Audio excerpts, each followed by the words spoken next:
जी नमस्कार, BNB all India में आप सभी का एक बार फिर से स्वागत है। मैं जगन्नाथ और आप सब देख रहे हैं अपने आसपास की खास खबरें। आज बीएनबी आपको लेके चलती है अति सुदूरवर्ती ग्रामीण क्षेत्र।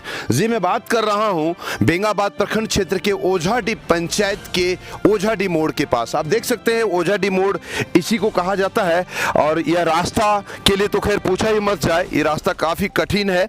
और खास बात यहाँ पर यह है कि सुदूरवर्ती ग्रामीण क्षेत्रों में भी गरीब ग्रामीणों का, वृद्ध बेसहारों का समुचित इलाज हो रहा है। ये सबसे बड़ी खुशी वाली बात है। हम लोग अभी यहाँ पर बीएनबी की टीम पहुंची हुई है डॉक्टर आर के देव के द्वारा जो चलाया जा रहा है thermal aqua pressure therapy centre एवं जांच घर, जो ओझाडी मोड़ स्थित अवस्थित है। और यहाँ पर दूर दराज से आ रहे हैं लोग जो पीड़ित है, जो परेशान है, इलाज कराने के लिए यहाँ पर आ रहे हैं। थेरेपी के भी जांच करवा रहे हैं। इसके अलावे टाइफाइड, मलेरिया वगैरह का समुचित इलाज की यहाँ पर व्यवस्था की जा रही है। बताया जाता है आसपास के क्षेत्र काफी लोग आ रहे हैं यहाँ पर और लाइन लगानी पड़ती है इलाज के लिए। और निश्चित रूप से बेहतर इलाज के लिए ये जाने जाते हैं डॉक्टर आर के देव। उनसे भी मिलवाते हैं, लेकिन उनसे पहले यहाँ पर जो पेशेंट वगैरह आए हुए हैं जो इलाज करा रहे हैं उनसे भी हम लोग चलेंगे। कहाँ घर हुआ आपका? गादी। गादी। यही इलाज करा रहे थे? हाँ। क्या हुआ, कैसा, ठीक लगा? ठीक लग रहा। क्या हो गया था आपको? Typhoid malaria. टाइफाइड मलेरिया कितने दिन में ठीक हो गया? 3 दिन हुआ है। 3 दिन में ठीक हो गया? हो गया। अभी आप ठीक हैं? कहाँ इलाज कराए थे? यहीं दवाई वही सब यहीं लिए थे? सब यहीं। पैसा वैसा भी लगा? पैसा तो लगा है ना? कुछ पैसा भी लेना पड़ता है क्योंकि दवाई तो डॉक्टर आर के देव के घर में मैन्युफैक्चरिंग तो होती नहीं है, इसलिए दवाई का तो पैसा देना पड़ेगा निश्चित रूप से। आप इसी गांव के हैं भैया? यहाँ इलाज वगैरह होता है? हाँ, होता है। क्या नाम हुआ आपका? दारा प्रसाद वर्मा। यहाँ इलाज वगैरह होता है? होता है। कैसा इलाज होता है? अच्छा ही होता है। अच्छा होता है। अच्छा होता है। दारा प्रसाद वर्मा जो यहीं के हैं, सुदूरवर्ती ग्रामीण क्षेत्र के, देख सकते हैं गंजी पर और खेतों पर आ गए हैं यहाँ पर। ये भी अस्पताल यहाँ पर दिखाने के लिए। निश्चित रूप से यहाँ पर एक और है जो, क्या यहाँ पर कैसे आते हैं आप लोग? आते हैं, डॉक्टर अच्छा है, जो भी मरीज आता है सब अच्छा होके जाता है। क्या नाम हुआ आपका? पिके और फागो।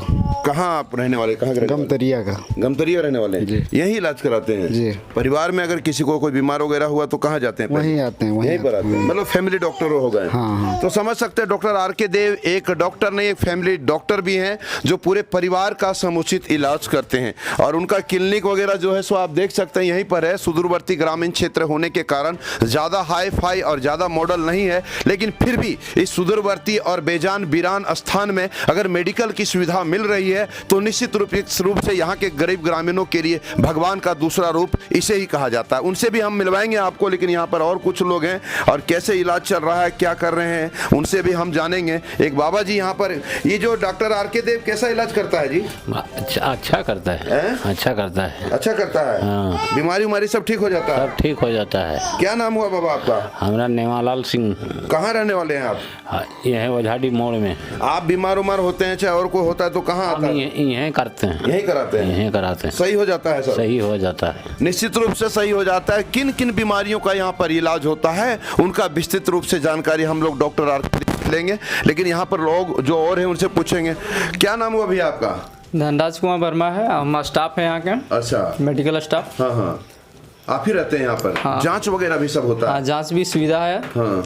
और ये टाइफाइड मलेरिया का जांच होता है। अच्छा। और शुगर का भी टेस्ट होता है। सारा यहाँ जांच होता है। हाँ। क्या नाम बताएं आप? धनराज कुमार वर्मा। धनराज कुमार वर्मा जो यहाँ के स्टाफ हैं, कोई आते हैं क्षेत्र से तो इनका देखभाल भी करते हैं। अगर पानी सलाइन वगैरह करना हो तो उनके लिए भी व्यवस्था ही करते हैं। यहाँ पर और हैं साथी, क्या जी बताएंगे ये डॉक्टर आर के देव के बारे में? आज जो मेडिकल जो चलाया जा रहा है यहाँ पर, चल रहा है, गरीबों का जो इलाज हो रहा है, क्या कहना चाहेंगे आप इससे? यहाँ तो इलाज का सुविधा तो है बहुत अच्छा और इलाज भी करते हैं बहुत अच्छा, लेकिन एक चीज़ का कमी है सबसे बड़ा, यहाँ मेडिकल और डॉक्टर का सुविधा है, लेकिन सबसे बड़ा यहाँ प्रतिनिधियों का देखभाल, इस रोड का जो स्थिति है जिसके कारण हम लोग को बहुत ज़्यादा झेलना पड़ रहा है। अभी हमको लगता है रोड के कारण ही आधा से लोग बीमार होते हैं। आधा से ज़्यादा रोड के कारण बीमार होते हैं। अगर यहाँ से जाते हैं तो उसका शरीर ही दर्द करने लगता है, ऐसा रोड है। और शरीर दर्द करता है, फिर बुखार लग जाता है। फिर बुखार लगता है। और बुखार लग जाता है तो यहाँ आना पड़ता है। आना पड़ता है। और झारखंड में ऐसा रोड होगा ही नहीं। मैं कहने का मकसद ये हुआ, झारखंड में ऐसा रोड मतलब बढ़िया में से क्या? नहीं खराब में से। खराब में तो समझ सकते हैं कि कहते हैं कि झारखंड उत्तराखंड में सबसे खराब अगर सड़क है तो ओझाडी और छोटकी खरगडिया का जो रोड जा रहा है ये सबसे ज़्यादा खराब है। हम लोग चलते हैं डॉक्टर आर के देव के पास और उन्हीं से बात करते हैं कि आखिर क्या और किन बीमारियों का इलाज करते हैं और कैसे करते हैं और टोटल वृत्तांत बताएंगे।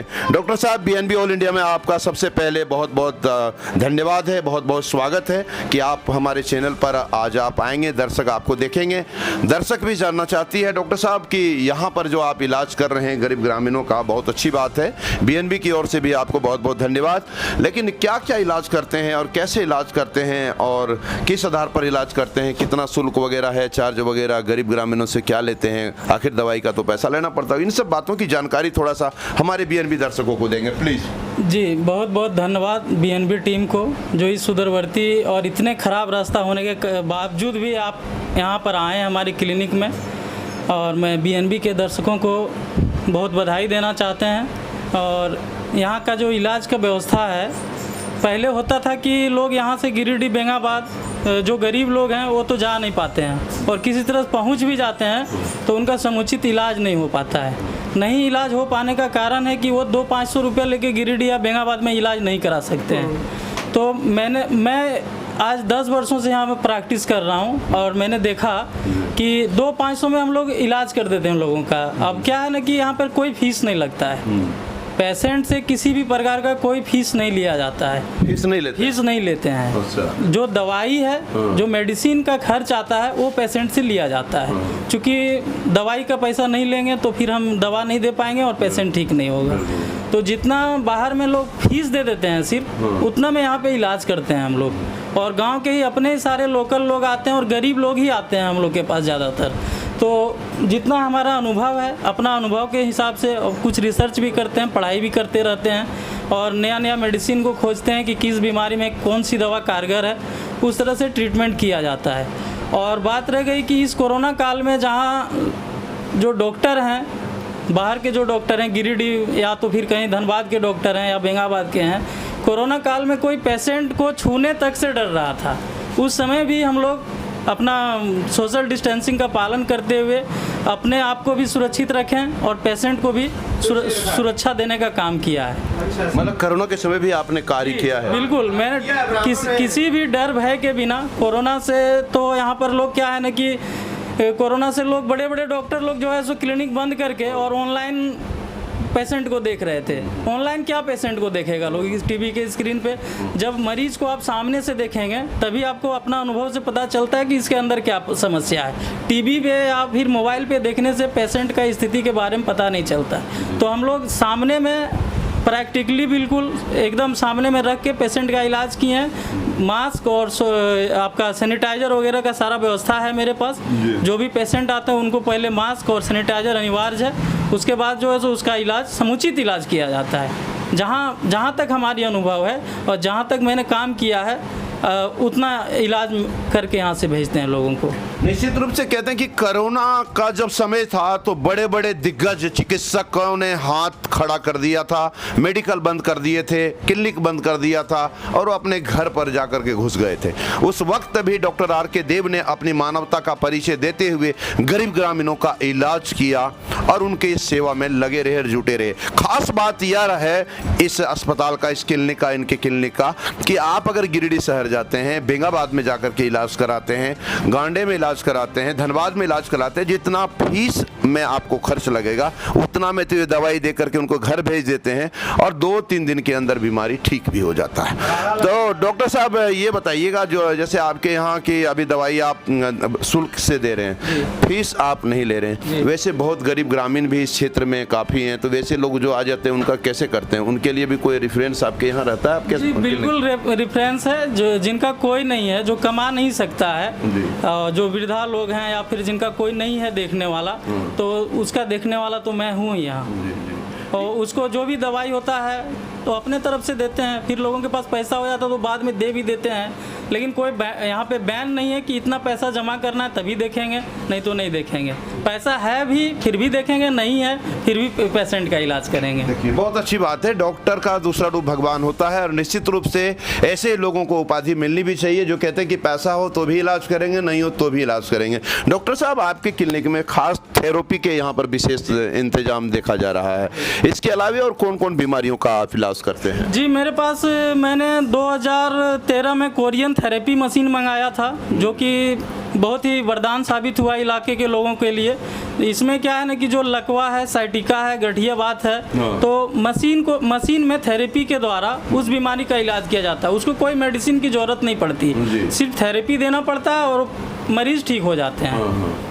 तो इसके अलावा और अभी क्या मलेरिया, टाइफाइड वगैरह जो चल रहा था उनका? जी मलेरिया, टाइफाइड तो अभी जनरली जो सीजन चल रहा है इसके हिसाब से जो भी अभी पेशेंट होते हैं, लगभग मलेरिया और टाइफाइड का 80% पेशेंट में मलेरिया और टाइफाइड का लक्षण पाया जाता है, तो उसको उसी हिसाब से ट्रीटमेंट किया जाता है। बहुत बड़ी बात नहीं है, उसका तो मेडिसिन उपलब्ध है। मेडिसिन का डोज यदि हम सही से दे देते हैं पेशेंट को तो वो बीमारी स्वतः ठीक हो जाता है। अच्छा, मान लीजिए कोई पेशेंट ज़्यादा गंभीर हो गया, कोरोना वगैरह जांच करना हो, उस स्थिति में आप क्या तो करते हैं? उस स्थिति में उस पेशेंट को रेफर किया जाता है, या तो वो बेंगाबाद सामुदायिक चिकित्सा केंद्र में चले जाते हैं, या फिर मैं उसको गिरिडीह रेफर करता हूँ कि आप गिरिडीह में जाके सदर अस्पताल जाइए, जिसकी जैसी सामर्थ्य है। जो प्राइवेट हॉस्पिटल जाना चाहते हैं वहाँ जाते हैं। मतलब जिसकी स्थिति गंभीर हो गई उनको रेफर कर देते जी हैं? बिल्कुल, जो गंभीर स्थिति है उसके लिए यहाँ पे हमारे पास ना ऑक्सीजन है और ना कोई इमरजेंसी कंडीशन में उसको रेफर ही कर देते हैं।